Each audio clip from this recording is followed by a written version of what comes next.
Tu veux retrouver la forme en ne passant que quelques minutes par semaine à ton entraînement? Ah, pas de problème, tu n'as qu'à faire du HIIT ou du Tabata. Ou bien tu veux être mince rapidement, sans effort? Le jeûne intermittent est la solution. Ou encore, ah, ou tu es stressé dans la journée, bon, ben, tu vas faire un petit peu de cohérence cardiaque et hop, tu vas voir, tout va aller mieux. Ben, voilà quelques exemples des solutions simplistes qui nous sont régulièrement proposées, comme des hacks, des solutions à tout, en nous faisant croire eh bien, que c'est simple, qu'il n'y a rien à faire, juste quelques petites actions et voilà, on a les résultats et que tout le reste, eh bien, c'est du temps perdu. Alors, allons un petit peu à l'encontre de ces idées simplistes, de ces solutions qui ne sont pas nécessairement mauvaises en soi, mais qui ne sont pas non plus des solutions miracles. Alors, pour reprendre le cas du jeûne intermittent, le jeûne intermittent, personnellement, c'est quelque chose que j'ai tendance à pratiquer, mais pas pour le contrôle du poids, pas pour retrouver la ligne, mais plutôt parce que ça s'adapte bien à mon mode de vie.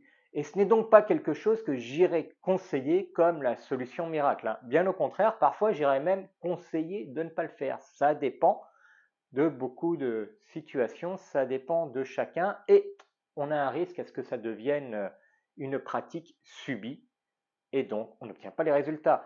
Il faut toujours se méfier de tous ceux qui ont la solution miracle pour obtenir des résultats. Le HIIT c'est la grande folie et la grande solution pour tout, haute intensité par intervalle. Ça permettrait d'obtenir les mêmes résultats que des activités d'endurance classiques longue durée à basse intensité, mais en très peu de temps. On pense au Tabata maintenant que tout le monde veut faire.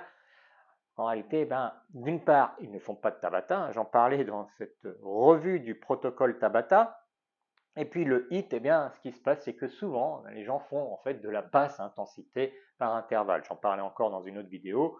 Ou encore, ce qui se passe, c'est qu'au final, on est à fond dans la filière glycolytique et il y a un moment, on atteint une limite. C'est pour ça que le HIIT, quand quelqu'un le fait, en général, il a énormément de résultats pendant les premières semaines et puis après, ça stagne, voire on crache. Et ça, quand on comprend comment fonctionnent les filières énergétiques, on comprend pourquoi ça ne marche pas si longtemps et puis en plus, on n'a pas la base pour vraiment profiter des résultats.